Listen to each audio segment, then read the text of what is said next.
Semuanya, dimanapun kalian berada, kembali lagi di Aka Channel. Di video kali ini, seperti biasa, saya mau sharing berbagi cerita. Semoga saja bisa bermanfaat buat kalian semua. Alhamdulillah, pada pagi hari ini, saya sedang silaturahmi ke rumah orang tua. Di Lembur guys, di Lembur. Kebetulan ini di belakang rumah ya. Rumahnya belum beres di belakangnya. Apa yang mau saya ceritakan pada video kali ini? Sebelumnya, semoga kalian semua selalu sehat, diberikan kebahagiaan, diberikan perlindungan oleh Allah SWT, dan dilimpahkan rezeki yang luas, yang berkelimpahan, dan mudah-mudahan yang punya masalah cepat diselesaikan masalahnya. Amin ya Allah ya Rabbal Alamin. Allahumma sholli ala Sayyidina Muhammad wa ala ali Sayyidina Muhammad. Allahumma sholli ala Sayyidina Muhammad wa ala ali Sayyidina Muhammad. Allahumma sholli ala Sayyidina Muhammad wa ala ali Sayyidina Muhammad. Pertama-tama yang saya sampaikan di video kali ini pelajaran hidup gitu ya. Dari mulai kita, mungkin kalau kehidupan kita biasa-biasa aja gitu ya, datar-datar aja, mungkin tidak ada masalah mungkin ya, tidak ada persoalan hidup mungkin ya. Tapi ketika kita ada punya masalah, ada kendala, nah disitulah kita mulai belajar untuk menjadi orang yang lebih baik lagi, kehidupan untuk lebih baik lagi, dan menjadi orang yang bisa berguna, bermanfaat oleh orang-orang di sekitar kita ataupun lingkungan kita. Nah, di video kali ini saya mau menceritakan perjalanan mengamalkan sholawat gitu ya. Mungkin bisa dibilang beberapa tahun gitu ya, tapi tak terasa gitu, hari demi hari gitu ya, mengamalkan sholawat. Kadang enggak, kesininya mulai sholawatan, terus ketika tidak, kita ngerasa hampa gitu. Awalnya mungkin kita belang betong ya, mengamalkan sholawat dari mulai 100 kali, 1000 kali gitu ya. Kadang bahkan seharian full kita baca sholawat tanpa hitungan saat sambil bekerja, beraktivitas gitu ya. Nah, dibalik semua itu, mungkin kalau yang kita harapkan itu adalah sebuah perubahan hidup ataupun keinginan pengen dikabulkan oleh Allah Ta'ala, karena tujuannya itu juga ya keinginan itu gitu. Tapi kalau kita balik ketika kita membaca sholawat karena kita punya rasa kerinduan kepada baginda Nabi Muhammad SAW, dengan sejarahnya, dengan ceritanya di dalam kehidupannya, dan ingin mengikuti jejak beliau gitu ya. Nah, ternyata Allah malah cepat memberikan keberkahan, kemudahan kepada kita gitu. Tentunya kalau kita membaca sholawat dengan penuh keikhlasan, penuh kerinduan, kita tidak seperti biasanya baca sholawat hanya baca sholawat saja, tapi ketika kita baca sholawat dengan hati, dengan perasaan, subhanallah, Allah akan bantu kita, Allah akan sayang kepada kita, dan Allah akan cukupkan segala kebutuhan kita, dan Allah akan jaga kita dari mara bahayanya kita di dunia ini gitu ya. Ketika ada orang yang mau jahat kepada kita, ketika kita mau menimpa musibah gitu ya, Allah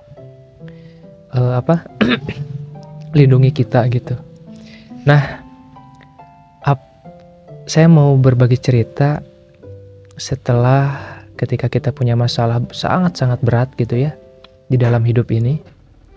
Dan setelah itu, seperti apa sih tanda-tandanya Allah mau mengabulkan, mau memberikan keajaiban perubahan kehidupan kita gitu ya. Yang mungkin yang saya rasakan saat ini, ataupun yang yang kalian rasakan juga seperti ini, mungkin ini tanda-tandanya ya. Nah, yang saya rasakan itu adalah saya ngerasa dijauhkan oleh orang-orang yang awalnya dekat dengan kita gitu. Itu yang pertama. Timbullah sebuah permasalahan yang sehingga kita jauh dengan mereka gitu. Yang pertama itu. Yang kedua, kita saat kita mau minta pertolongan kepada saudara kita, teman kita, ngerasa kita tidak ada satupun orang yang kita mau minta pertolongan gitu. dan hanya kepada Allah kita minta pertolongan. Kayak mentok gitu sana sini ketika kita mau minta bantuan, minta solusi, minta jalan gitu ya saat kita punya masalah. Nah, disitulah saya mulai berpikir ketika kita sangat benar-benar berat gitu ya permasalahan, entah itu punya hutang, punya masalah di dalam pekerjaan atau di dalam rumah tangga gitu ya. Apa yang harus kita lakukan saat ini ketika kita punya masalah tersebut? Kuncinya satu, kita hanya pasrah dan hanya kepada Allah berdoa gitu ya. Mau apa lagi yang kita lakukan saat ini gitu. Nah, disitulah saya mulai berpikir mengingat gitu ya saat melihat kontennya dari Pak Ustadz Yusuf Mansur gitu ya, bahwa kata beliau ketika kita punya hutang, bahkan beliau pernah bercerita ya punya hutangnya sampai MM-an gitu ya, 1 miliar bahkan 2 miliar gitu ya. Nah, di situ apa yang beliau lakukan adalah memperbaiki ketakwaan kepada Allah SWT, memperbaiki sholatnya, memperbaiki zikirnya, memperbaiki hubungan dengan manusia. Begitu juga yang beliau lakukan adalah pasrah gitu. Ya kita harus mau berbuat apa lagi gitu. Nah, di situ saya mulai berpikir ketika saya mau cari pinjaman, takut tambah beban lagi hutangnya kalau kita punya hutang. Ketika mau bercerita kepada saudara, takutnya hanya jadi ejekan keluarga ataupun teman gitu ya. Nah, di situ saya mulai berpikir ya udahlah, saya berserah diri hanya kepada Allah dan berdoa meminta curhat hanya kepada Allah gitu. Nah, di situ kalau tanda-tanda itu sudah ada di dalam kehidupan kalian saat ini, bersabarlah dan yakinlah Allah akan mengabulkannya. Tapi ingat jangan sampai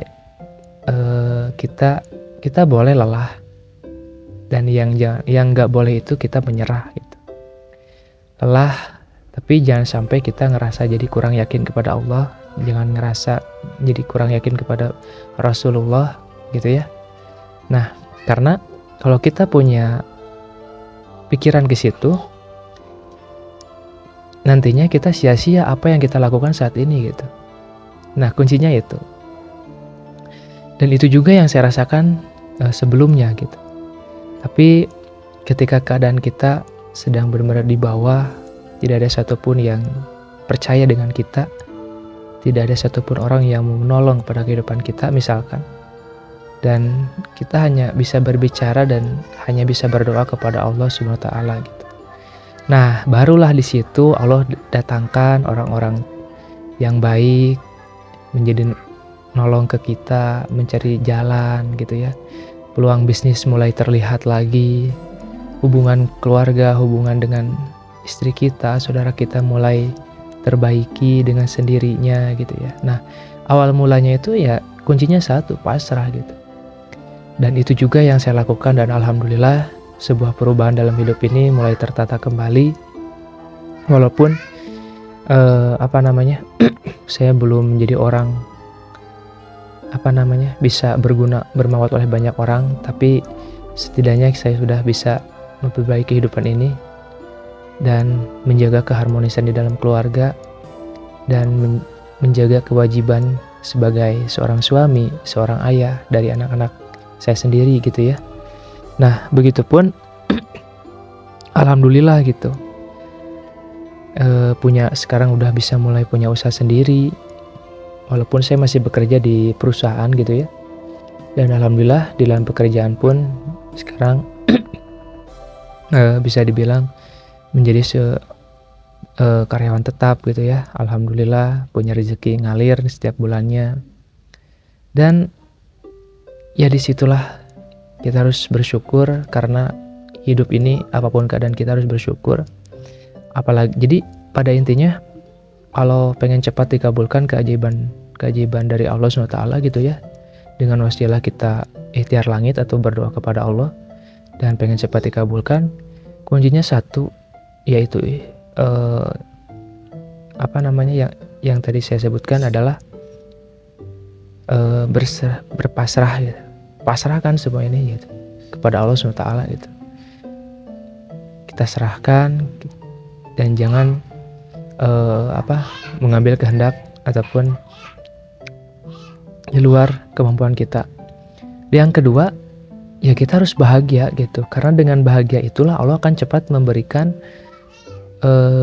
doa kita terkabul gitu. Dengan kita bahagia, walaupun kita punya uang pas-pasan, kita tetap bersyukur gitu ya. Nah, disitulah Allah akan cepat mengabulkan doa-doa tersebut gitu. Hajat kita, keinginan kita. Nah, bahagia itu ya ketika kita masih bisa bertemu dengan keluarga, dengan anak kita, dengan saudara kita harus bersyukur. Nah, dan yang namanya bahagia itu sebenarnya sederhana ya. Kita bisa ciptakan kebahagiaan itu walaupun hanya dengan keadaan misalkan hanya punya uang sedikit, punya makanan sedikit, ataupun kita pengen membahagiakan keluarga kita ya dengan bercanda-bercandanya kita, ajak ngobrol, ajak bermain, semampunya kita menyempatkan waktu. Jadi pada intinya kita harus tetap bahagia walaupun kita diberikan ujian oleh Allah SWT, berikan masalah, apapun kesulitan kita saat ini, tetap kita harus bahagia, kita harus happy. Karena kalau kita tidak happy, kita tidak merasa bahagia, berarti kita tidak menerima, kita tidak bersyukur dengan keadaan saat ini yang Allah sudah hendaki gitu. Jadi kita terima aja dulu, kita sabar, kita ikhlas, kita bersyukur, masih diberikan waktu untuk bisa berbicara, masih diberikan kesehatan, berikan umur. Apalagi kalau kita masih diberikan pekerjaan, masih diberikan jalan, masih ada peluang bisnis untuk menjalankan kehidupan kita di dunia ini. Insya Allah kita akan diberikan sebuah perubahan yang secara drastis oleh Allah Subhanahu wa Ta'ala. Nah, paling itu ya yang saya sampaikan di video kali ini. Semoga saja bisa bermanfaat dan mohon maaf jika kurang berkenan di dalam ucapan saya saat sampaikan di video kali ini. Semoga kalian semua yang sudah menyimak di video kali ini kalian selalu kesehatan, kebahagiaan, dan di lain waktu semoga saja bisa sharing kembali. Dan jika ada saran masukan, kita silaturahmi, boleh tuliskan di dalam komentar. Dan jangan lupa like, comment, subscribe juga channel ini agar cepat berkembang ya. Dan mudah-mudahan ketika channel YouTube ini bisa berkembang, saya mau donasikan kepada orang-orang yang yang layak harus dibantu gitu ya, ataupun menghidupi orang-orang yang sedang kesusahan. Dan begitu juga mudah-mudahan penuh keberkahan buat orang-orang di lingkungan saya gitu. Amin ya Allah ya Rabbal Alamin. Saya undur diri. Wabillahi taufiq wal hidayah. Wassalamualaikum warahmatullahi wabarakatuh.